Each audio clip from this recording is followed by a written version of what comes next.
Pemirsa, sebelumnya Lembaga Survei Indonesia atau LSI juga telah merilis peta elektabilitas pasangan calon gubernur dan calon wakil gubernur Jakarta.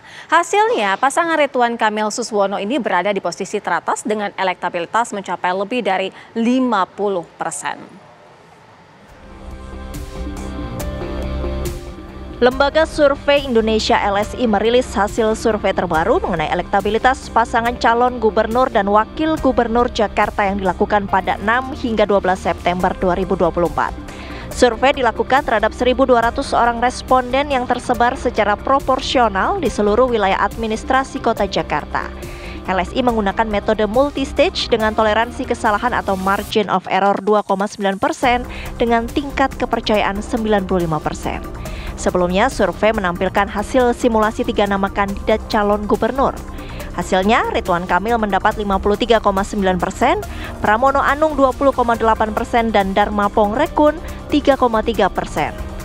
Setelah mendapat elektabilitas calon gubernur, responden kemudian ditanya mengenai elektabilitas pasangan calon gubernur.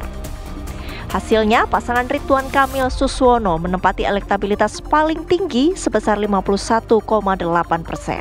Di posisi kedua ditempati pasangan Pramono Anung Rano Karno sebesar 28,4% dan pasangan Dharma Pongrekun Kunwardana di posisi terakhir dengan elektabilitas hanya sebesar 3,2%. Sementara jumlah responden yang tidak ikut memilih sebanyak 3,9% dan menyatakan tidak tahu atau tidak menjawab sebesar 12,8%. Meski begitu, Direktur Eksekutif LSI Jayadi Hanan menyatakan hasil survei ini masih cair, sebab 64,2% responden menyatakan belum yakin dengan pilihannya. Bila dipasangkan, Ridwan Kamil angkanya tidak terlalu berubah, agak sedikit menurun.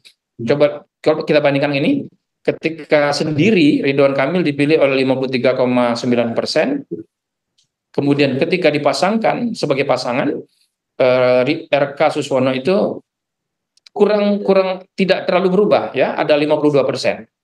Yang menarik, ketika Pramono Anung dan Rano Karno digabungkan, suara Pramono Anung yang kalau sendiri tadi hanya memperoleh 20%, ketika digabungkan dengan Rano itu menjadi 28%. Jadi kita bisa melihat di sini ada pengaruh yang cukup besar dari Rano Karno sebagai cawagup dari Pramono Anung. Dharma Pongrekun sama dengan sebelumnya, yang milih ada sekitar 3,2%. Ketika dipasangkan, jumlah yang mengaku golput menjadi berkurang, menjadi sekitar 4%-an saja. Demikian juga dengan yang menyatakan tidak tahu tidak jawab. Dari survei LSI ini juga terlihat bahwa Ridwan Kamil Suswono unggul di kalangan responden berusia kurang dari 25 tahun. Sementara Pramono Anung Rano Karno mayoritas dipilih kalangan responden berusia lebih dari 56 tahun. Tim TV One mengabarkan.